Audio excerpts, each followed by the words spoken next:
Live షోకి తిరిగి స్వాగతం. ఈ అతిథుల పరిచయం శ్రీ కటార్ శ్రీనివాసరావు, విశ్లేషకులు శ్రీ డాక్టర్ మల్లు రవి గారు, తెలంగాణ కాంగ్రెస్ పార్టీ ఉపాధ్యక్షులు, అలాగే లోక్సభకు గతంలో శాసనసభకు కూడా ప్రాతినిధ్యం వహించారు, విప్గా ఢిల్లీలో అధికార ప్రతినిధిగా కూడా పనిచేశారు. భానుప్రసాద్ గారు టీఆర్ఎస్ శాసనమండలి సభ్యులు, రెండోసారి శాసనమండలికి ఎన్నికైన నేత. శ్రీ రామకోటయ్య గారు ఆంధ్రప్రదేశ్ భారతీయ జనతా పార్టీ నేత, SIC employees state insurance corporation board సభ్యులు. అలాగే గోవింద్ రెడ్డి గారు వైఎస్ఆర్ కాంగ్రెస్ పార్టీ శాసనమండలి సభ్యులు, గతంలో బద్వేల్ నుంచి శాసనసభకు కూడా ఎన్నికయ్యారు, వారు కూడా మనతో చర్చలో పాల్గొంటారు. ఇక ముందుగా కేంద్ర మంత్రివర్యులు శ్రీ వెంకయ్యనాయుడు గారు ఉపరాష్ట్రపతిగా ఇక ఎన్నిక దాదాపు లాంఛనమే. వారికి ముందుగా అభినందనలు తెలియజేద్దాం, ఆ తర్వాత మిగతా అంశాల్లోకి చర్చలోకి వెళదాం. ముందుగా కటార్ శ్రీనివాస్ గారు తన అభినందనలు తెలియజేస్తారు.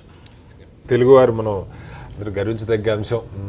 తెలుగు రాష్ట్రాలకు చెందిన వ్యక్తిని, అందులో అపారమైనటువంటి రాజకీయ అనుభవం, 40 ఏళ్ళు పైగా రాజకీయాల్లో డక్కాముక్కలు తిన్న వ్యక్తి, అనర్గళ వాక్చాతురు ఉన్న వ్యక్తిని సరే రాష్ట్రపతి ఉత్తరాది వాళ్ళకి ఇచ్చినా కూడా ఉపరాష్ట్రపతి దక్షిణాది వాళ్ళకి ఇవ్వాలని వాళ్ళు, అంటే పార్టీ పరంగా కాకుండా సమాజంలో మంచి వాళ్ళు విడిగా చాలామంది ఉన్నా కూడా సరే పార్టీలన్నీ పార్టీ వాళ్ళకి ఇచ్చుకునే సాంప్రదాయం ఫాలో అవుతున్నప్పుడు, ఇందాక మీరు అన్నారు స్టార్టింగ్లో యునానిమస్గా జరిగి ఉండే అవకాశం ఒకటి వచ్చింది వాస్తవంగా. అంటే రాష్ట్రపతి అధికార పార్టీ తీసుకొని ఉపరాష్ట్రపతి కనీసం ప్రతిపక్షాలకు ఇచ్చే పద్ధతి ఉన్నా సరే వాళ్ళు అది పాటించినప్పుడు ఏదైనా సరే మనం తెలుగు వాళ్ళుగా సంతోషించాల్సిన అవసరం. వెంకయ్యనాయుడు గారికి శుభాభినందనలు. రైట్. మల్లు రవి గారు. దక్షిణ భారతదేశం నుంచి ఉపరాష్ట్రపతి నుంచి భారతదేశంలో ఒక సమతుల్యాన్ని పాటించేందుకు దీన్ని స్వాగతిస్తూ, కాకపోతే క్రియాశీల రాజకీయాల్లో ఉండి దక్షిణ భారతదేశం ముఖ్యంగా ఆంధ్ర, తెలంగాణ, తమిళనాడు, కర్ణాటక రాష్ట్రాల్లో కేంద్రం నుంచి రావాల్సినటువంటి నిధులు కానీ లేక కొన్ని ప్రాజెక్టులు కానీ వచ్చే దాంట్లో క్రియాశీలంగా పనిచేసిన వెంకయ్యనాయుడు గారిని ఉపరాష్ట్రపతిగా పంపిస్తున్నారనేటటువంటి భావం వచ్చింది. ఎందుకంటే ఉపరాష్ట్రపతిగా పోవటానికి సంతోషంగా కాకుండా ఇబ్బందికరంగానే వెంకయ్యనాయుడు గారు కూడా ఒప్పుకున్నట్టుగా పేపర్లో వస్తుంది. ఏదేమైనా వెంకయ్యనాయుడు గారు మరి తెలుగువాడుగా ఈ స్థాయికి వచ్చినందుకు వారికి అభినందిస్తాం. పార్టీ రహితంగా నీకు ఇబ్బంది పడాల్సిన అవసరం ఉంది వెంకయ్యనాయుడు గారికి? వెంకయ్యనాయుడు గారిని అడగాలి. అది ఇవాళ నేను పేపర్ ద్వారా చెబుతున్నారా, నమ్మకుండా చెబుతున్నా? నేను పేపర్లో చదివింది చెప్పాను. అది మీరు ఒకసారి వెంకయ్యనాయుడు గారికి ఇంకో రకంగా అడగటం, నా అభిప్రాయానికి ముందు నేను కారణం ఏంటో కూడా చెప్పాను. క్రియాశీలక రాజకీయాల్లో ఉండి ఇక్కడ దక్షిణ భారతదేశంలో ఉన్నటువంటి రాష్ట్రాల్లో కొన్ని ప్రాజెక్టులు కానీ లేక నిధులు కానీ అవి అని అనుకుంటున్నాను. అటువంటి జరిగేటటువంటి వ్యక్తి అక్కడ పోయారు. ఆయన ఇవాళ కాంగ్రెస్ పార్టీ నుంచి లేరు, లేకపోతే ఇతర పార్టీ నుంచి లేకపోయినా ఒక తెలుగువాడుగా ఈ ప్రాంతానికి సంబంధించినటువంటి సమస్యల పరిష్కారంలో ముందున్నారనేటువంటి ఒక ఆలోచన అందరిలో ఉంది. వారు కూడా అదే వ్యక్తపరిచినట్టుగా పేపర్లో నేనెంత ఇంత విపులంగా చెప్పినా వారు చెప్పకపోయినా మరి ఒక నర్మగర్భంగా ఒక మాట అయితే చెప్పారు. నేను అంత సంతోషంగా దాన్ని ఒప్పుకోవటం లేదు. పార్టీ నిర్ణయించిందంటారు. అంత సంతోషంగా లేని వ్యక్తిని అంటే వాళ్ళ పార్టీ నిర్ణయమే శిరోధార్యం.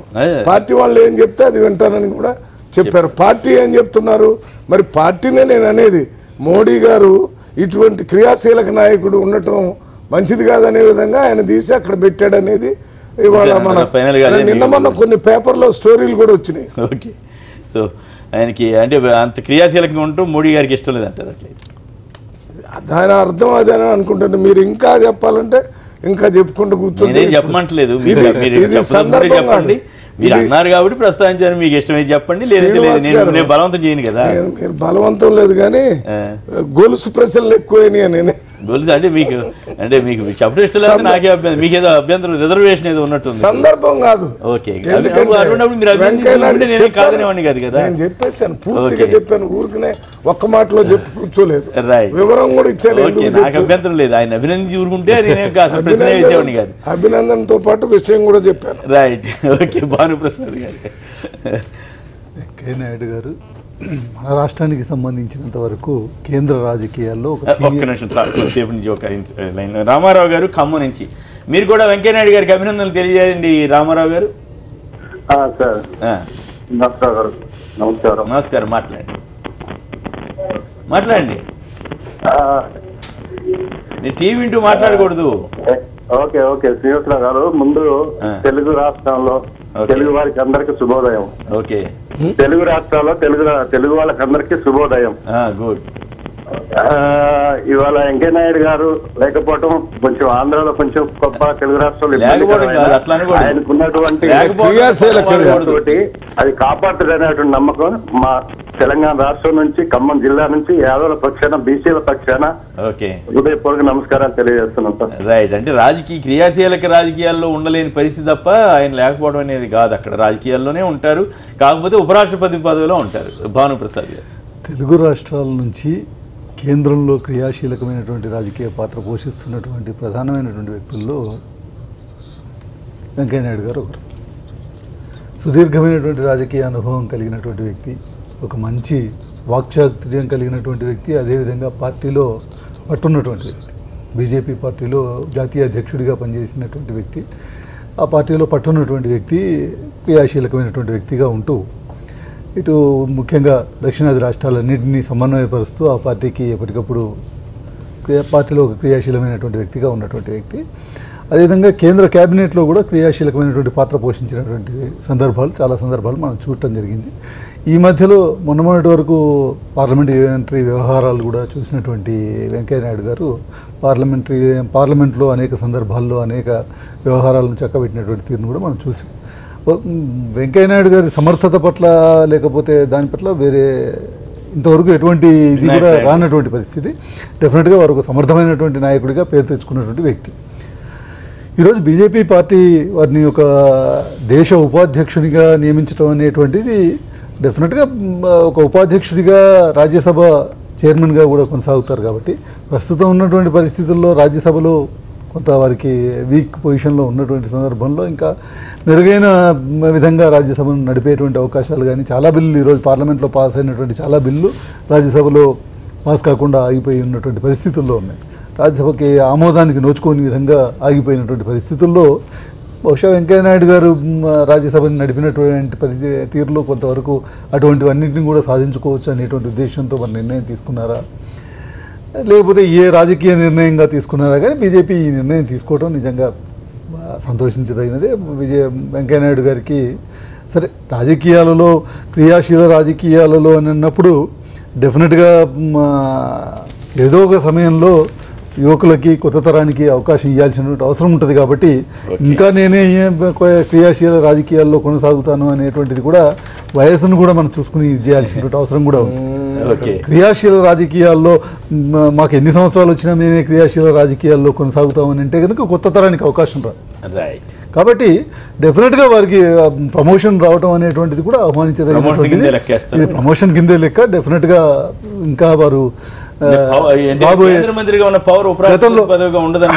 అంటే ప్రమోషన్ కనపడుతుంది కానీ ప్రమోషన్ కాదేమో అని ఒక ఫీలింగ్ ఉన్నట్టుంది. నేను అనేది ఏంటంటే మరి అట్లా చూసుకున్నట్టయితే కొన్ని సందర్భాల్లో మంత్రిగా ఉండేటువంటి స్వేచ్ఛ ముఖ్యమంత్రిగా ఉండదేమో, మంత్రిగా కేంద్ర మంత్రిగా ఉండేటువంటి స్వేచ్ఛ ప్రధానమంత్రిగా కూడా ఉండదేమో. కొన్ని సందర్భాల్లో నేను అనేటువంటి లిమిటేషన్స్ వస్తాయి. సో అటువంటి లిమిటేషన్స్ ఉండేటువంటి పరిస్థితి ఉంది.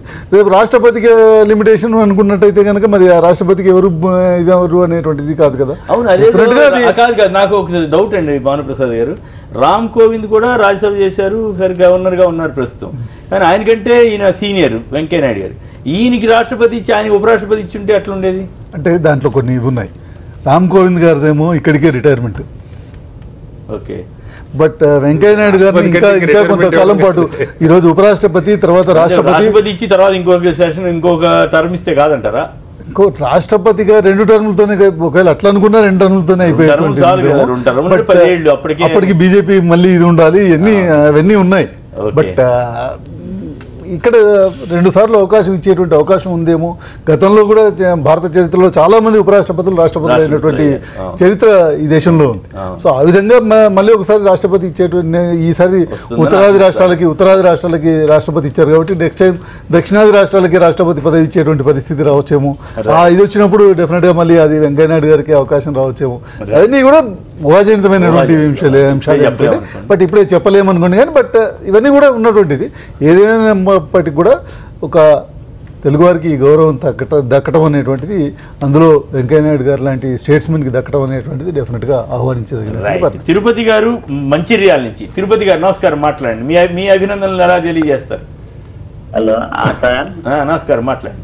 నమస్కారం సార్. అక్కడ ఉన్న భానుప్రకాష్ గారికి నమస్కారం సార్. నమస్తే. మంచిర్యాల జిల్లా సార్ మాది. నమస్తే. సార్ వెంకయ్యనాయుడు గారు మా గొప్ప నేత సార్. అయితే ఏంటంటే ఇటు ప్రమోషన్ ఇచ్చినట్టే ఇచ్చి మనకు తెలుగు రాష్ట్రాల గురించి అక్కడ కేంద్రంలో కొట్లాడే నేతలు లేకుండా కొంచెం మనకు ఇబ్బందికర పరిస్థితి అనిపిస్తుంది సార్. ఇబ్బంది అనిపిస్తుందా? రైట్, ధన్యవాదాలు. గోవింద్ రెడ్డి గారు. కేసీఆర్ గారు, ఇది చాలా శుభ పరిణామము. 2 తెలుగు రాష్ట్రాలకు ఒక తెలుగు వ్యక్తి, ప్రముఖ వ్యక్తి ఈ ఉపరాష్ట్రపతి కావడము అనేటువంటిది. అంటే చాలామంది అనుకుంటా ఉన్నారు, అంటే ఉపరాష్ట్రపతిగా అయితే ఆయన క్రియాశీలకంగా ఉండరు కదా, నిజంగా రాష్ట్రానికి నష్టము అని. అట్లేమి అంటే మనం అట్లా చెప్పక్కర్లేదు. ఎందుకంటే ఒక రాజ్యసభలో చైర్మన్గా ఈ will preside over the Rajya Sabha.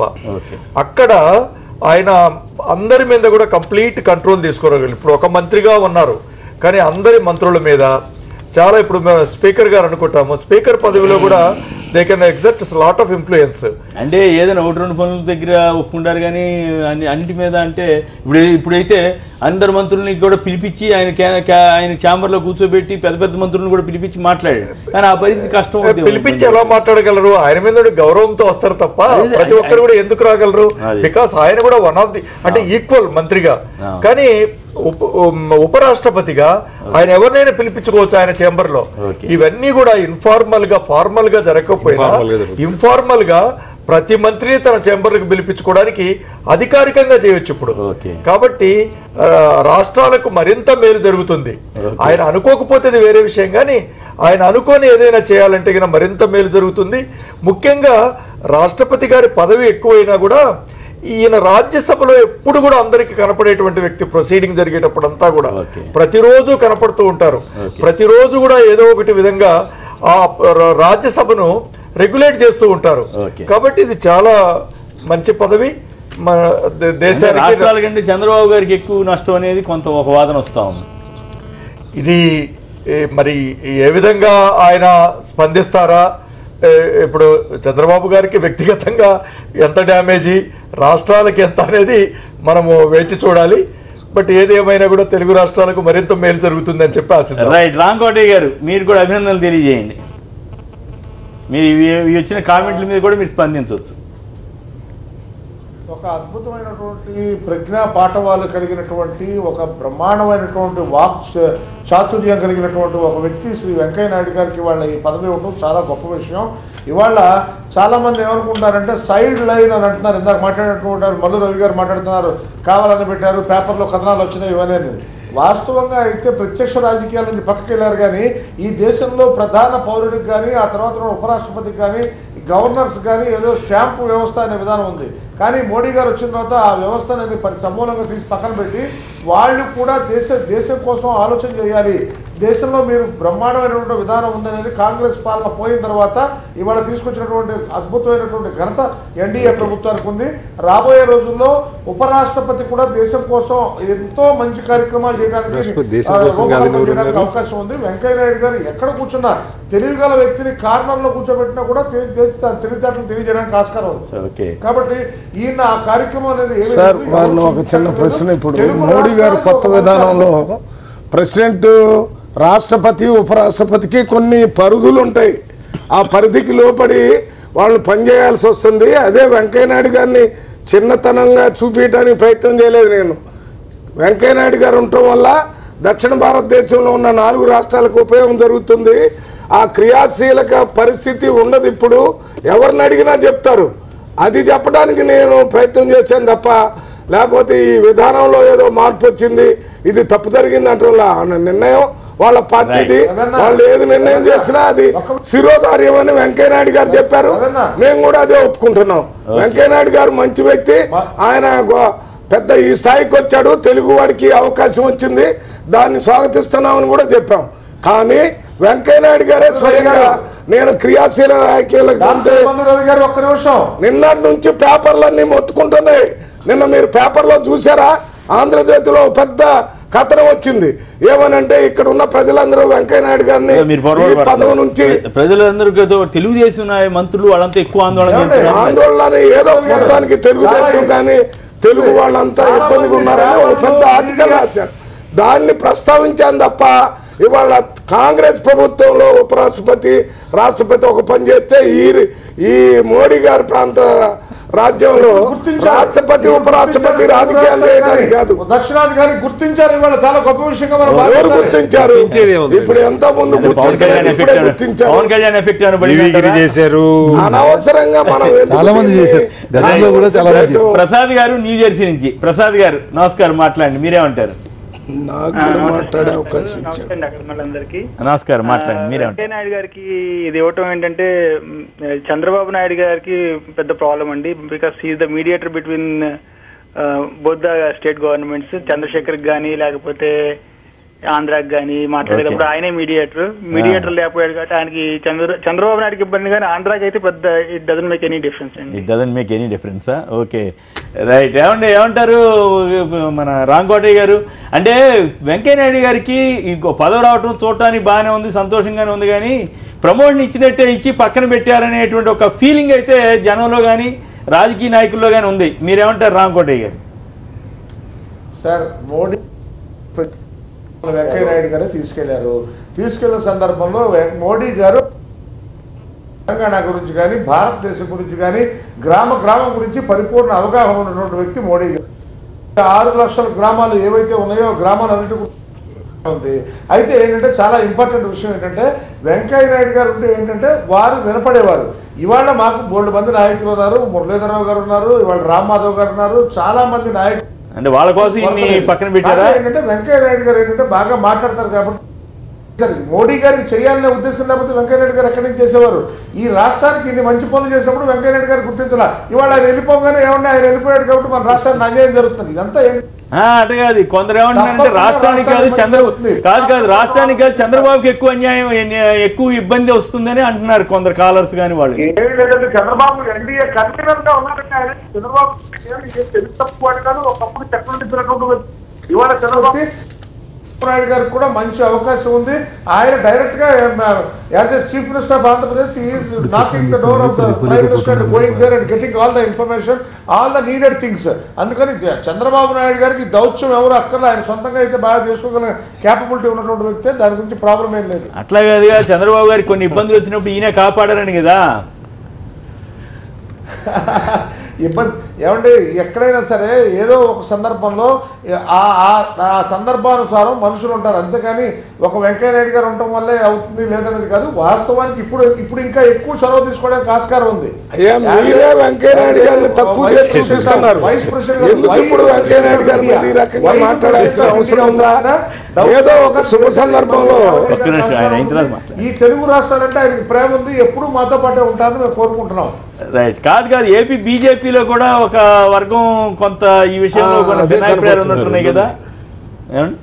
AP బీజేపీలో వాడు చెప్తారేమోనండి, మీరు చెప్పండి. ఇప్పుడు ఏపీ బీజేపీలో పార్టీ అంటే సరే ఏదైనా ఈ కాంటెక్స్ట్ ఇది కాదు, కానీ పార్టీ ఎదగకపోవటానికి వెంకయ్యనాయుడు గారు ఒక అడ్డం అని కూడా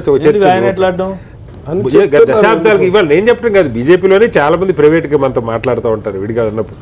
పార్టీ ఒక లెవెల్లో ఎదగాల్సి, దేశం అంతా ఇవాళ అధికారంలోకి వచ్చేటువంటి వస్తున్న చాలా రాష్ట్రాల్లో వస్తున్న పార్టీ అక్కడ ఇంకా తొలి దశలోనే అంటే 40 ఏళ్ళ నుంచి ఆయన ఉన్నా కూడా అక్కడ రాష్ట్రంలో పార్టీ ఎదగటం అన్నది కొంచెం ఇబ్బందికరంగానే ఉన్నది అన్నది కారణాలు ఏమన్నా కానీ ఆ రకంగా పార్టీ స్థానికంగా బహుశా మొట్టమొదటి నుంచి కూడా ఆయన కూడా జాతీయ రాజకీయాల్లో పెట్టకూడదు కారణం కనీసం ఆయనకి రాష్ట్ర స్థాయి బాధ్యతలు పూర్తిగా ఇచ్చున్న చేయలేదంట్లో నేను. అంటే ఆ పార్టీ ఎదిగే క్రమంలో ఆయన జాతీయ స్థాయిలో ఉంటాం, ఇక్కడ స్థానికంగా సరైన నాయకత్వాన్ని గుర్తించి పెంచుకోలేకపోవడం కూడా వాళ్ళకే నష్టం అని అట్లా కాదు కదా. అట్లా ఆయన రాష్ట్రంలో పార్టీ అభివృద్ధికి కృషి చేయలేదని ఎట్లా అంటారు? ఇప్పుడు ఇటీవలి కాలంలో ఈ ఇబ్బందికి ఎక్కువగా ఉందనేది ఎక్కువ. ఈ మాట నేనంటలేదండి, బీజేపీ నాయకులే గా చెప్పే మాట. ఏమని? నిజంగా వాళ్ళు పార్టీకి ఎదుగుతారు. ఇప్పుడు వారే చెప్పారు యువకులు చాలా మంది ఉన్నారని. ఒక రకంగా వెంకయ్యనాయుడు గారు దాదాపు అన్ని దశల్లో అన్ని పదవులు అనిపించారు. వాళ్ళ కోసం ఈ ఉపరాష్ట్రపతి చేశారా? పార్టీ పరంగా కూడా అది కూడా నిర్ణయం అయ్యింది. మురళీధరరావు గారు, రామ్మాధవ్ చాలా మంది క్రియాశీలకంగా యువత నాయకత్వం వచ్చినప్పుడు వెంకయ్యనాయుడు గారు లాంటి వాళ్ళు గౌరవంగా అక్కడ పై స్థాయిలో కూర్చోబెట్టడం అంటే అటుగా ఇప్పుడు ఒక ఆయన ఎవరు ఫోన్ చేసేమన్నారు, ప్రమోషన్ ఇచ్చినట్టు ఇచ్చి పక్కన పెట్టారనేటువంటి ఒక ఫీలింగ్ వచ్చింది కదా అని. వాళ్ళకి పార్టీ పరంగా ఏం అవసరాలు ఉన్నాయో మనకు తెలియదు గోవిందరెడ్డి గారు. పార్టీ పరంగా అవసరాలు వేరు. పార్టీ పరంగా ఒకటి మనకు బహిరంగ కనపడుతుంది, రాజ్యసభలో మెజార్టీ లేదు కాబట్టి అక్కడ కొంచెం సమర్థవంతంగా హ్యాండిల్ చేస్తారన్నది ఒకటి. మరి తెలుగు రాష్ట్ర దానికోసం ఇప్పుడు ఎవరున్నా నడిచిపోద్ది, రాజ్యసభలో నడవలేదా? బలం ఇప్పటికీ వచ్చే ఏడాదికి బీజేపీ పై చేయాలంటుంది. యాక్చువల్గా బలం ఉన్నోడితే ఇప్పటికీ ఇప్పుడు ఇట్లాంటి సీనియర్లని ఎప్పటికీ కొనసాగించుకుంటూ క్రియాశీల రాజకీయాల్లో పోతే కాంగ్రెస్ కు పెట్టిన కడితే బీజేపీకి పడ్డారు. సో ఈ రకంగా పక్కన పెట్టడం మంచిదేనంట. అంటే త్వరలో కాంగ్రెస్ పార్టీకి ఏదైతే గతి పట్టిందో అదే గతి బీజేపీకి పట్టే పరిస్థితి. క్రియాశీల రాజకీయాల్లో నుంచి కనుక ఎప్పటికీ వాళ్ళ సీనియారిటీని కొనసాగిస్తామంటే కుదరదు. చెప్పారు మీరు ఒకటి. ఇప్పుడు కేసీఆర్ గారిని మార్చి కేటీఆర్ గారిని పెడితేనే మన టిఆర్ఎస్ పార్టీ ఉంటుందా? ఏంటి వయస్సు ఉంటే మరి ఆయన పని చేయలేకపోతున్నా కేసీఆర్? ఆయనకి ఏమన్నా ఇప్పుడు కేసీఆర్ గారి వయసు ఎంతో తెలుసు. కేసీఆర్ గారి వయసు ఎంతో తెలుసు. వెంకయ్యనాయుడు గారికి ఏమైంది? ఇప్పుడు వెంకయ్యనాయుడు గారి వయసును బట్టి మారుస్తున్నారని చెప్తున్నారు. వెంకయ్యనాయుడు గారిని మీరు కాంగ్రెస్ పార్టీలో ముసలోళ్ళు ఉన్నారని మీదేదో చెప్తున్నా విషయం చెప్తున్నాం. మీరు జీవించుకోకపోతే ఇంకా మీరు ఆ వయసుకు రాలేదండి. మీరేం తొందరపడకండి. మీరు ఇంకా వయసుకు రాలేదండి, తొందరపడకండి. రవి గారు మీరు ఇంకా వయసుకు రాలేదండి, తొందరపడకండి. మీ గురించి చెప్పట్లేదు, మీ గురించి చెప్పట్లేదు. మీకు మీకు అధికారం ఇవ్వని చెప్తున్నా. మీకంటే పెద్దవాళ్ళు అయినటువంటి వాళ్ళు తప్పుకుని మీకు అధికారం ఇవ్వని చెప్తున్నా. బీజేపీలోనే చాలా పెద్దవాళ్ళు ఉన్నారు. పక్కన పెట్టేశారు. మీ తరానికి అవకాశం ఇవ్వని చెప్తున్నా. అద్వానీని పక్కన పెట్టేశారు కదా, మురళీ మనోహర్ జోషిని. మీ తరానికి అవకాశం ఇవ్వండి అని చెప్తున్నా. టైం ఇచ్చారనేది మాట్లాడారు. వయసు ఉంది, ఆయన మారుతున్నాం అంటే మీ పార్టీలో ముఖ్యమంత్రి చేసేటటువంటి.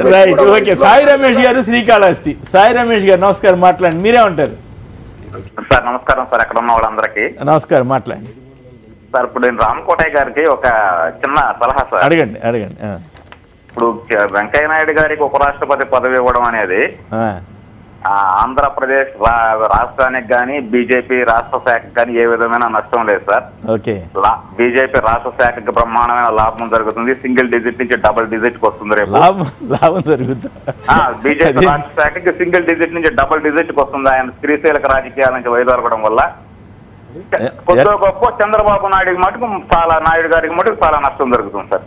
ఓకే, అంతేనా? చంద్రబాబు నాయుడు గారి అవిభక్త ఆత్మ క్రియాశీలక రాజకీయాల నుంచి తప్పుకోవడం వల్ల అవిభక్త ఆత్మ రాజకీయాల నుంచి తప్పుకోవడం వల్ల బీజేపీ రాష్ట్ర శాఖకు లాభం. రైట్. ఏమండి రామకోటయ్య గారు, ఇంకా సమానం చెబుతారా? మీరు ఒక మాట అన్నారు. Right, okay. మీరు ఒక మాట అన్నారు, మురళీధరరావు, రామ్మాధవ్ ఇటువంటి వాళ్ళ కోసమే ఆయన్ని పక్కన పెట్టారా ఏంటి మీ ఉద్దేశం? రామకోటయ్య గారు ప్లస్ ఇప్పుడు ఆ కాలర్ చెప్పిన దానికి కూడా సమానం విషయం అండి. మీరు నాయకత్వ లక్షణాలు రాష్ట్రంలో లేవు అనే క్రమంలో, ఆంధ్ర రాష్ట్రానికి నష్టం జరుగుతున్న క్రమంలో చెప్పడం జరిగింది తప్పితే, ఇప్పుడు సాయి రమేష్ గారు చెప్పినట్టుగా చాలా మంది యువకులు ఉన్నారు, చాలా మంది ఉన్నారు. అయితే ఏంటంటే ఆంధ్ర రాష్ట్రంలో చంద్రబాబు నాయుడు గారికి ఆయన మానసికంగా చాలా ఇబ్బంది పడేవారు. కొన్ని విషయాల్లో రాష్ట్రానికి మంచి చేయడం కోసం క్రమంలోనే చంద్రబాబు నాయుడు గారు, వెంకయ్య నాయుడు గారు కలిసి ప్రయాణం చేయాల్సి వచ్చింది. కానీ వారి అట్లా చెప్తే అట్లా కరెక్ట్ అని మీరు ఒప్పుకుంటారా? అత్యంత అద్భుతమైనటువంటి ప్రజ్ఞా పాఠవాలు ఉన్నటువంటి వ్యక్తి. మేమంతా వెళ్తే ఆదరించే వెంకయ్య నాయుడు గారు వారి ప్రతిభ గురించి ఎవరికి డౌట్ లేదు. కొంతమంది వ్యక్తం చేస్తారు. వెంకయ్య నాయుడు గారి ప్రతిభ గురించి ఎవరికి అభ్యంతరం లేదు, ఎవరికి డౌట్స్ కూడా లేవు. కాకపోతే చంద్రబాబు గారిని అది ఓవర్ అండ్ అబౌవ్ చట్టానికి అతీతంగా కూడా రక్షించాడు అనేది వారి కాలర్ యొక్క అభిప్రాయం లాగా ఉంది. కాలర్ అభిప్రాయమే కాకుండా ఇది ఆంధ్ర రాష్ట్రంలో ఉండేటువంటి చాలా మంది అభిప్రాయం. అనేక విషయాల్లో చంద్రబాబు నాయుడు గారికి అంటే ఒక విధంగా తెలుగుదేశం పార్టీ కంటే బీజేపీని దాన్ని ప్రాబల్యాన్ని పెంచేదానికంటే కూడా తెలుగుదేశానికి ఎక్కువగా ఉపయోగపడుతున్నారు వెంకయ్య నాయుడు గారు. అనేటువంటి అభిప్రాయం చాలా మందిలో ఉంది. నిజానికి వాళ్ళ పార్టీలోనే చాలా ఎక్కువ మందికి ఉంది, బీజేపీలోనే 2 వర్గాలుగా ఉంటూ ప్రతి విషయంలో కూడా చంద్రబాబు నాయుడు గారు ఏం మాట్లాడతారో ఈయన ఏం మాట్లాడతారో చంద్రబాబు నాయుడు గారు మాట్లాడడము, రాష్ట్ర ప్రయోజనాల కంటే ఆ పార్టీ ప్రయోజనాలను రక్షిస్తున్నారు అనేటువంటి విషయంలో చాలా మందికి వారి మీద అభిప్రాయం ఉంది. Even though is a very tall leader, మరి అనేక వేరే విషయాలు ఉన్నప్పటికీ కూడా మనమేమీ అనుకోవడం లేదు, but is also a fact. Right, నిజమేనా మరి రాంకోటయ్య గారు? అంతవరకు ఒప్పుకుంటారు ఆత్మ పరమాత్మగా కలిసిపోయారని కూడా ఇందాక ఆయన ఎవరు అంటున్నారు. అదేమీ లేదండి, అదంతా అభియోగాలు మాత్రమే మాట్లాడుతున్నారు. గోవిందరెడ్డి గారు చెప్పిన దాంట్లో ఒక వాస్తవం ఉంది. ఇప్పుడు నాకు తెలిసినంతలో ఏంటంటే, ఇప్పుడు పరంపరగా వాళ్ళు వచ్చి చేరితే కనుక సంతోషం, భారతీయ జనతా పార్టీలో చాలా మంది తటస్థంగా ఉన్నటువంటి వాళ్ళు వచ్చి చేరితే సంతోషం, బాగుపడితే దానికి మించింది ఏమీ లేదు. మిమ్మల్ని అందరినీ కూడా ఆహ్వానిస్తున్నాం. ఎవరైతే ఉద్దేశం ఉండి మేము ఇబ్బందిగా ఉన్నారో అందరూ కూడా రండి భారతీయ జనతా పార్టీలో. భారతీయ జనతా పార్టీ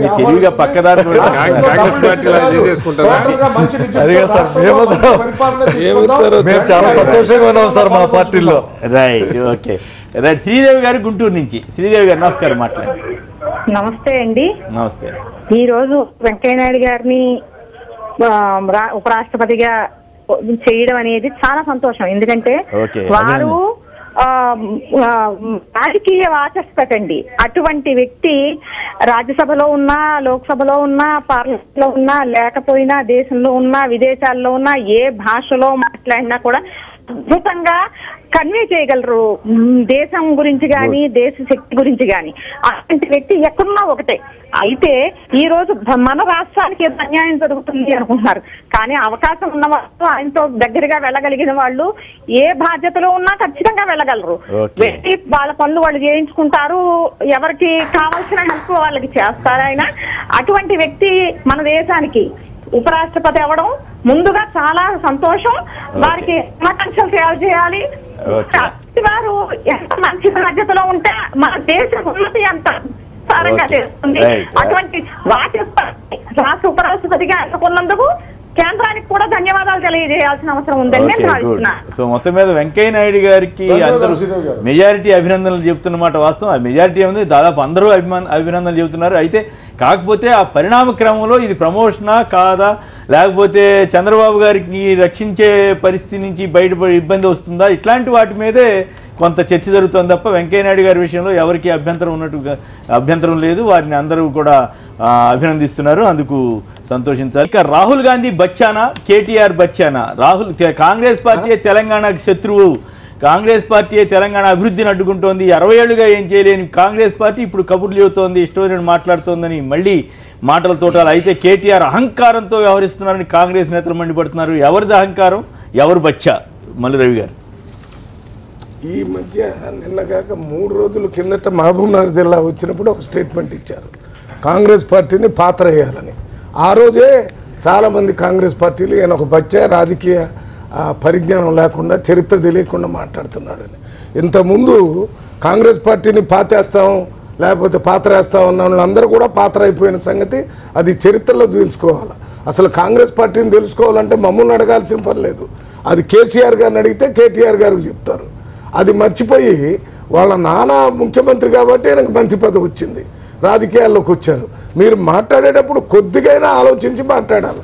మీరు మీ పార్టీ గొప్పగా చేస్తుంది, ఏం స్ట్రాంగ్ మ్యాన్ అంటే ఏంటి? కేసీఆర్ కంటే పెద్ద స్ట్రాంగా? కేసీఆర్ తర్వాత ఆయనే కదా. ఏంటి స్ట్రాంగ్ అంటే మీరు చెప్తే నేను చెప్తాను.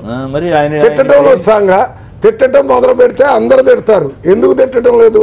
మీరు ఎంత మాట అన్నా మేము ఎందుకు మాట్లాడటం లేదంటే ఇది ఇవాళ కాకపోతే రేపటికైనా ఆయనకే తెలిసింది అహంభావం, అది లేకపోతే అధికారం ఉందనే మాటతోనే మాట్లాడుతున్నారు. ఇవాళ మన రాజ్యాంగ స్ఫూర్తి ఏంటి? మీ పార్టీ ఉంటుంది. నేను రేపు ఎన్నికలు జరిగేటప్పుడు మీరు ఓడిపోతారా గెలుస్తారా తర్వాత సంగతి. మా మీద పోటీ చేసేవాడు ఒకడు ఉండాలి కదా. మేము కాంగ్రెస్ పార్టీ వద్దు, టీడీపీ పార్టీ వద్దు, బీజేపీ వద్దు, అన్నీ వెళ్ళిపోవాలా, మేము ఒక్కళ్ళమే ఉండాలంటే ఇదేమన్నా రాజరిక వ్యవస్థ? రాజ్యాంగం మనకిచ్చింది ఏంటి? అన్ని పార్టీలు, మల్టిపుల్ పార్టీలు ఉంటాయి, పార్టీలు పోటీ. రాహుల్ గాంధీ బచ్చానా కాదా? ఆయన అడిగాడు కదా. మీరు ఎవరు అడిగింది? కేటీఆర్. ఎవరు రాహుల్ గాంధీ కూడా బచ్చా అన్నారు. ఇప్పుడు ఆయన బచ్చా అన్నందుక ఆయన ఏం మాట్లాడిండో దాన్ని బట్టి మాట్లాడారు. రాహుల్ గాంధీ ఇప్పుడేమన్నా అది మాట్లాడా? ఆ రకంగా మాట్లాడలేదు కాదు. రాహుల్ గాంధీ మాట్లాడక్కర్లా. రాహుల్ గాంధీ మాత్రం రాహుల్ గాంధీ బచ్చా కదా, నన్ను బచ్చా అంటున్నారు. బచ్చా అన్నది నీ వయసును బట్టి కాదు, నీ రాజకీయ అజ్ఞానం, నీ రాజకీయ తొందరపాటు, నీ అహంకారం అది కాదు కదా. ఆ రకంగా ఎక్కడ మాట్లాడింది ఆయన ఉద్దేశం కూడా అదేనేమో. మాట్లాడాలి. నువ్వు చెప్పింది దానికి చెప్తే మళ్ళీ నువ్వు ఇంకోటి చెప్తావు. నువ్వేం చెప్తున్నావో దానికి సమాధానం చెప్తున్నావు. ఇవాళ నువ్వు మాట్లాడేటప్పుడు అన్నా ఏదో పోయి ఏనుగు దగ్గర పోయి ఏలుక తోక ఊపినట్టుంది. ఆయన కాదు, ఈ కాంగ్రెస్ పార్టీ అనేది ఒక ఏనుగు లాంటి పార్టీ. ఓడిపోవటం గెలవటం మామూలుగా. కాంగ్రెస్ పార్టీ ఏనుగే కానీ రాహుల్ గాంధీ బచ్చానేమో అని ఆయన అభిప్రాయం. అది తప్పున్నర అసందర్భమైన మాట. నిన్ను నువ్వు ఆయనతో కంపేర్ రాంకోటే గారా? మేము మాట్లాడేది టీఆర్ఎస్ గురించి. వెంకయ్యనాయుడు అయిపోయింది. రాహుల్ గాంధీ బచ్చా అంటే ఆయనకి ఆగండి, సంతోషపడుతురు కానీ మీరు. ఎందుకంటే చెప్పేదానికి సందర్భం ఉండాలా. మీకు కాదు, ఇక్కడ కూడా ఎందుకు కేటీఆర్ ఎంతకు అన్నావా మేము? కేటీఆర్ నోరు జారి ఇష్టం వచ్చినట్టు మాట్లాడుతుంటే నోరు జారినట్టు కాదు, కావాలని అన్నట్టు ఉంది. నిన్న మొన్న వరుస పెట్టి అందుకే నిన్న మొన్న అన్నందుకే మేము నిన్న మొన్న నుంచే తిడుతున్నాం. అంతకుముందు మేము కూడా తిట్టలేదు. మేము సమాధానం చెప్పాల్సిన అవసరం ఉంది. ఆయన మాట్లాడేందుకు మేము చెప్తున్నాం. అంటే కాంగ్రెస్ పార్టీ ఊరికనే పాత్రేస్తామనో ఇంకోటో అంటే ఊరుకోవటానికి ఇది ప్రజాస్వామ్య స్ఫూర్తిగా ఒక పార్టీ ఇంకో పార్టీని అసలు కోర్టు పోయినా దీని మీద సమాధానం చెప్పాల్సిన రోజు ఉంటుంది. ఎందుకంటే నువ్వు దాన్ని తప్పు చేసిందని చూపించచ్చు. కోర్టుకి వెళ్తారా? చేసేదానికి చాలా వాటికి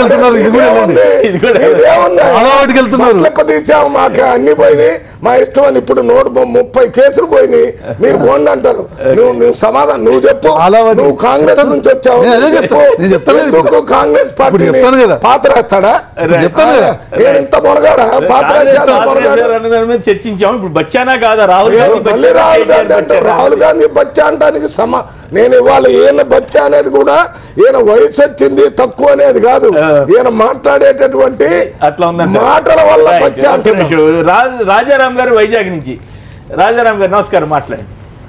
నమస్తే సార్. మీకు ఎవరు బచ్చాలా కనపడుతున్నారు సార్? ఏం లేదు సార్, ఇప్పుడు మన వెంకయ్యనాయుడు గారికి ఉపరాష్ట్రపతి రావడం చాలా తెలుగు ప్రజలందరికీ కాదు సార్, మొత్తం అందరికీ చాలా సంతోషదాయకం.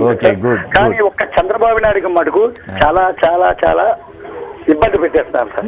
ఎందుకంటే సార్ అంతే కదా సార్, మరి ఆయన వల్లే కదా సార్ ఈయన ఎన్ని చేసినా ఏమి చేసినా చెల్లుతుందంటే ఆయన వల్లే కదా సార్. ఆయన వ్యక్తి సార్ ఇంత అవినీతి కూడా ద్వారా ఇంత గొప్ప వెంకయ్యనాయుడు గారికి కూడా కొంత అప్రదిష్ట అవుతారు. కరెక్టే అంటే అంటే కాదు కదా. చంద్రబాబు విషయానికి వచ్చేసరికి ఆయన వీక్నెస్ వల్ల ఆయనకి కొంత అప్రదిష్ట వస్తున్నట్టుంది. అంటే మీరంతా చెప్పేది ఓటు నోటు కేసులో రాజీ చేశారనే కదా గొడవ. అంతే కదా సార్. ఆ విషయంలో కేసీఆర్ ఘనకార్యం రాజీ చేసిన దానికి మరి ఎందుకు కేసీఆర్ గారికి నాకు అర్థం కాలేదు. చంద్రబాబుకి ఆయన ఘనకార్యం చేశారు, అక్కడ చంద్రబాబు గారికి ఇబ్బంది అయినప్పుడు మరి వెంకయ్యనాయుడు గారిని ఎంచుకోవడం ఏ రకంగా గొప్ప విషయం? వేరే విషయం. జనరల్ గా తెలుగు వాడిగా ఒక అవకాశం లేదు, వాళ్ళకి అబ్సల్యూట్ మెజారిటీ ఉంది కాబట్టి వాళ్ళు పెట్టుకున్నారు. తెలుగు వాళ్ళు దక్షిణాంచి వచ్చారు కాబట్టి సంతోషం ఉండాల్సింది తప్ప మనం ఎన్ని మాట్లాడుకుంటే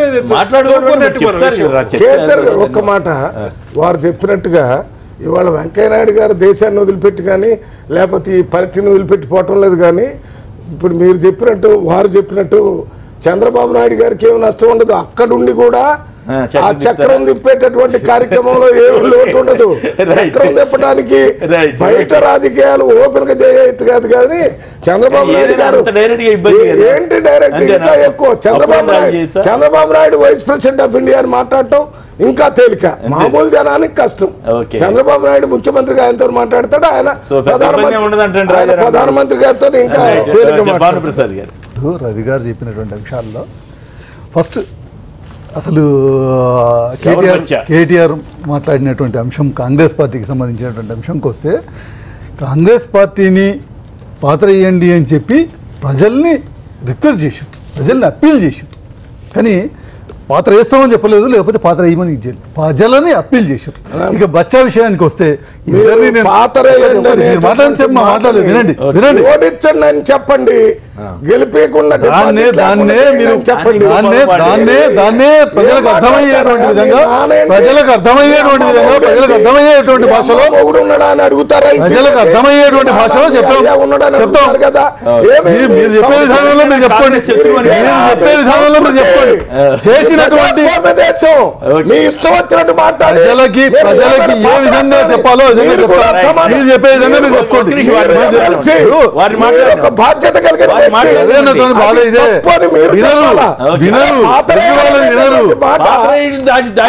రాహుల్ గాంధీ బచ్చానా కేటీఆర్ బచ్చానా మాట్లాడిందని రాహుల్ గాంధీ బచ్చానా కేటీఆర్ బచ్చానా నేను చెప్పగలగటానికి నాకంటే అర్హులు ఉన్నటువంటి వాళ్ళు అర్హుడు అంటే దానికి చెప్పడానికి అర్హుడే ఆయన కావచ్చు. ఎందుకంటే ఎవరు బచ్చానా చెబుతాడు తప్పు ఎవరు మాట్లాడింది ఎందుకంటే అక్కడ పాత చెప్పారు. అది అయిపోయింది. రాహుల్ గాంధీ కొత్త సమస్య తెచ్చిపెట్టాడు ఆయన.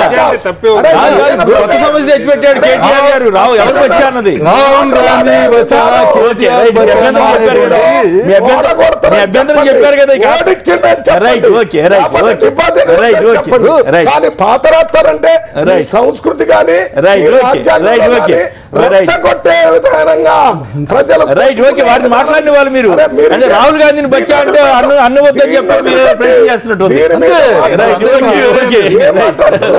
రాహుల్ గాంధీకి ఏం సంబంధం ఇప్పుడు అన్నారు కదా ఆయన వయస్సులో ఆయన చెబుతాడంటే రాహుల్ గాంధీ ఏ రకంగా వచ్చానో చెబుతాడంటే మీరు వినంతరాజు రియాక్ట్ అవుతారు కానీ మీరు వినంతరాజు రియాక్ట్ అవుతారు కూడా చెప్పాలి. వినండి విన్నాక మాట్లాడుతారు కానీ రాహుల్ గాంధీ టీమ్ లో పనిచేసిన నేను. అవును డైరెక్ట్ గా పనిచేశారు. రాహుల్ గాంధీ టీమ్ లోనూ పనిచేసిన. ఈ రోజు కేటీఆర్ గారి టీమ్ లో కూడా పనిచేస్తున్నారు.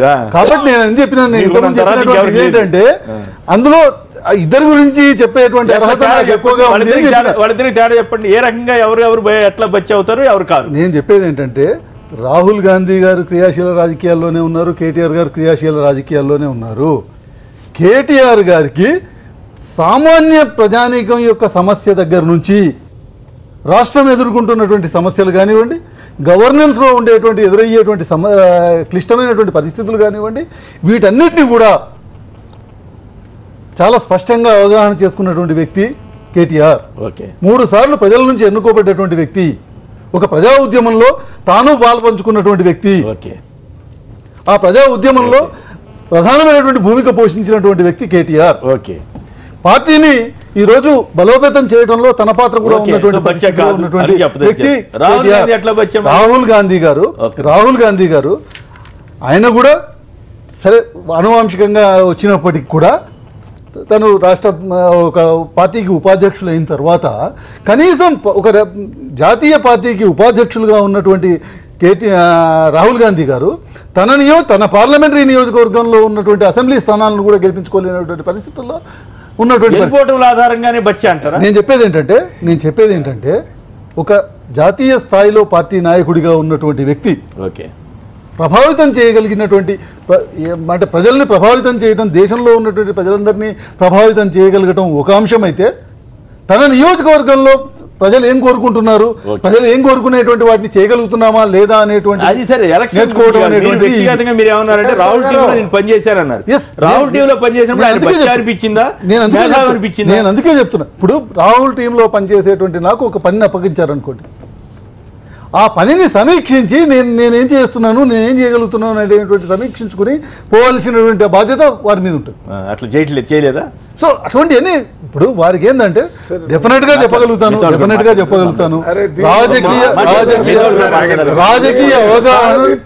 రాజకీయ అవగాహన తక్కువగా ఉంది. రాజకీయాలలో క్రియాశీలకమైనటువంటి పాత్ర పోషించాలనేటువంటి ఒక జీలు, డెఫినెట్ గా ఈ దేశాన్ని ఒక ముందుకు తీసుకుపోవాలనేటువంటి ఒక పూర్తి విశ్వాసం కానీ నమ్మకం కానీ. సంగారెడ్డిలో రాహుల్ గాంధీ మాట్లాడిపోయాడు. దీంట్లో అహంభావం కానీ లేకపోతే ఆయనకు తెలియని మీటింగ్ లో ప్రజల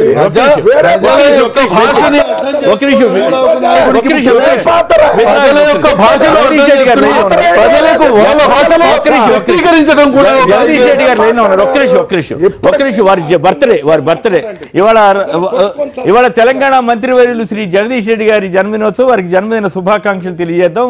వారు లైన్లో కూడా ఉన్నారు మనతో షేర్ చేసుకోవడానికి. జగదీష్ రెడ్డి గారు మీకు జన్మదిన శుభాకాంక్షలు.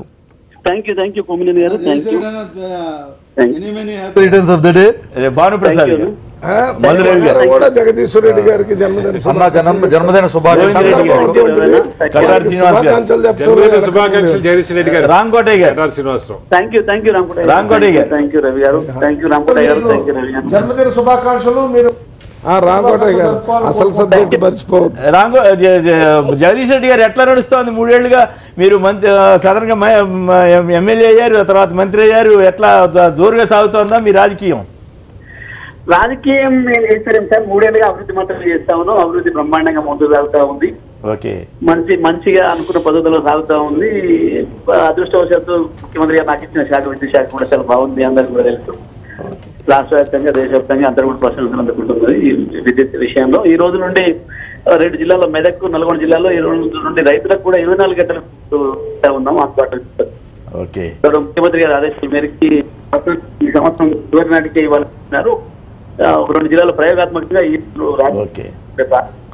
రైతులకు కూడా ఇప్పటి వరకు ఏదైతే గృహ వినియోగానికి కానీ పారిశ్రామిక అవసరాలకు కానీ ఇచ్చినామో అదే పద్ధతుల్లో రైతులకు కూడా ప్రయోగాత్మకంగా ఈ రోజు నుండే. మొత్తం మీద మీ రాజకీయ జీవితం సంతృప్తికరంగా సాగుతోంది? చాలా సంతృప్తిగా ఉన్నాం. Okay, I wish you all the best అండి. మరొకసారి మీకు జన్మదిన శుభాకాంక్షలు తెలియజేస్తూ ఇక న్యూ బోయినపల్లి నుంచి నగేష్ కుమార్ గారు లైన్లో ఉన్నారు. నగేష్ కుమార్ గారు నమస్కారం, చెప్పండి ఎవరు బచ్చా? ముఖ్యంగా సార్ కేటీఆర్ లో దమ్మున్న నాయకుడు మా కేటీఆర్. అబ్బా. ఇంకోటి మా జగదీశ్వర్ రెడ్డి అన్న గారికి హృదయపూర్వక జన్మదిన శుభాకాంక్షలు నగేష్ కుమార్. రామకోటయ్య ముఖంలో కళ వెలుగుతుంది సార్. ఇప్పుడు ఏంటది? ముఖంలో కళ నవ్వుడు కళ వచ్చింది ఇప్పుడు వాళ్ళకు. చాలా కళ వచ్చిందా? వెంకయ్య నాయుడు పోయింది కాబట్టి ఇప్పుడు వాళ్ళ ఫ్రీడమ్. మధ్యలో మీరు అక్కడే తీసుకెళ్లారు మళ్ళీ. నేను ఇంకేదో ఇన్ని రోజులు వాళ్ళకు ప్రాబ్లమ్స్ చాలా ఉంటాయి పాపం వెంకయ్య నాయుడు వల్ల. ఓకే, ఇప్పుడు వాళ్ళ ముఖం కళ వచ్చింది, చాలా సంతోషం. కొత్త సమస్యలో తీసుకెళ్తున్నారు. ముఖంలో కూడా ఎంత నవ్వుతున్నాడు, నాకు చాలా సంతోషం ఉన్నది. రాంగోడయ్య గారు కూడా సంతోషం. ఆయన ఉపరాష్ట్రపతి వచ్చినందుకు సంతోషం, కానీ ఇంకోటి కాదు కదా. ఆయన ఉన్న అవివేకం చాలా. ఓకే రైట్, ధన్యవాదాలు. రాంగోడయ్య గారు చెప్పండి ఎవరు? సరే, ఏదో వెంకయ్యనాయుడు గారిది అయిపోయింది కదా, ఇంకెందుకు చర్చ? ఇది బచ్చా అన్న దాని మీద మీరు చాలా కుతూహలంగా ఉన్నట్టున్నారు, మాట్లాడండి. రాంగోడయ్య గారు మాట్లాడండి. ఆయన కుమారుడు తీసుకుని సోనియా గాంధీ ఇంటికి వెళ్తే ఆవిడ ఆయన్ని రాహుల్ గాంధీ లోపల ఉంటే బచ్చా ఒకసారి ఇట్లా అని పిలిచిందట. అది ఈయన గుర్తుంది, అందుకని రాంకోటయ్య గారు పెద్ద మనిషి మాట్లాడేటప్పుడు ఇటువంటి మాటలు మాట్లాడొద్దు. హలో, వినాలా? సోనియా గాంధీ రాహుల్ గాంధీ బచ్చా ఇటు రమ్మని పిలిచిద్దా? ఏం మాట్లాడుతున్నారు? మాట్లాడేదానికి అర్థం ఉండాలా? ఎట్లా మాట్లాడతారా? ఏమన్నా మీరు మాట్లాడేదానికి ఏమన్నా అసలు అర్థం ఉందా? ఎవడైనా నమ్ముతున్నా ఇట్లా? ఎందుకు మాట్లాడతారు? మీ నోటికి వచ్చినట్టు మాట్లాడితే ఎట్లా? సో ఎవరైనా నమ్ముతున్నా అట్లా?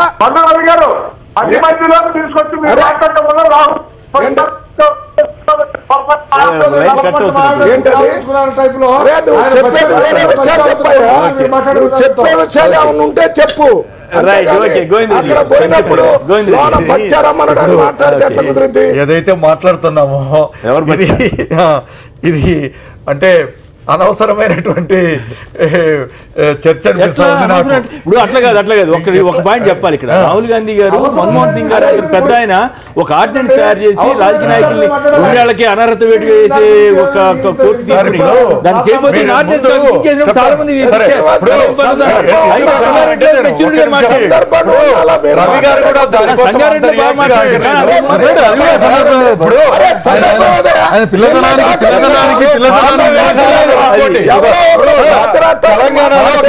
ఆమోదించినటువంటి అంశాన్ని కేబినెట్ ఆమోదించినటువంటి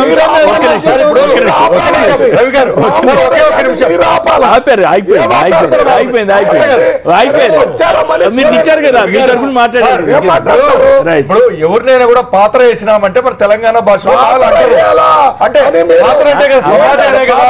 ఈ ప్రభుత్వాన్ని సమాజ్ చేస్తామంటే సముద్రాన్ని ప్రభుత్వాన్ని ఖతం చేస్తామని అంటారు. దాని గురించి తెలంగాణలో కూడా కాంగ్రెస్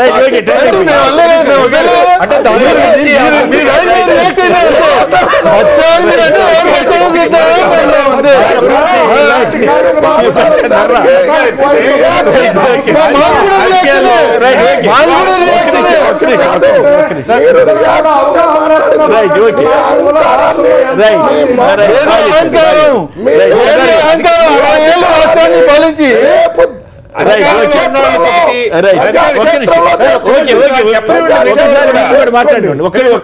అధికారంలో ఉన్నవాళ్ళు ఈ మధ్య కొత్తగా ఒకటి ఏంటంటే అభివృద్ధికి ప్రతిపక్షాలు అది పద్ధతి కాదు, ఊత పదం అది పద్ధతి కాదు. ఇక్కడ తెలంగాణలో మీరు మిషన్ భగీరథ చేస్తుంటే అడ్డుపడ్డారా? మిషన్ అడ్డుపడ్డారు. ప్రభుత్వం నిర్ణయాలు తీసుకొని పనిచేయాలా?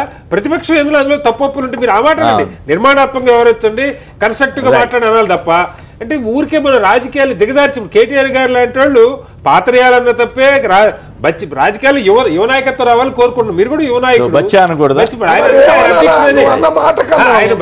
ఇప్పుడు ఆయన కూడా యువ నాయకత్వం బచ్చా అంటే రాహుల్ గాంధీ కూడా బచ్చా రాజకీయాలు యువ నాయకత్వం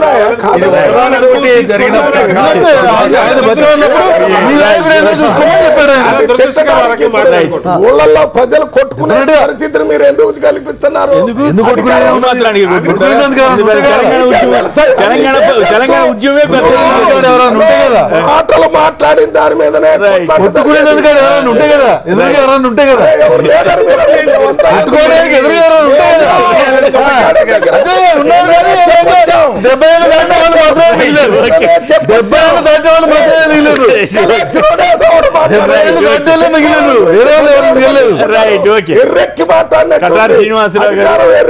మల్లురవి గారు, భానుప్రసాద్ గారు, గోవింద్ రెడ్డి గారు, రాంకోటి గారు, జగదీష్ రెడ్డి గారు అందరికి కూడా ధన్యవాదాలు. ఇది నేటి వార్తా విశ్లేషణ కార్యక్రమం. నమస్కారం.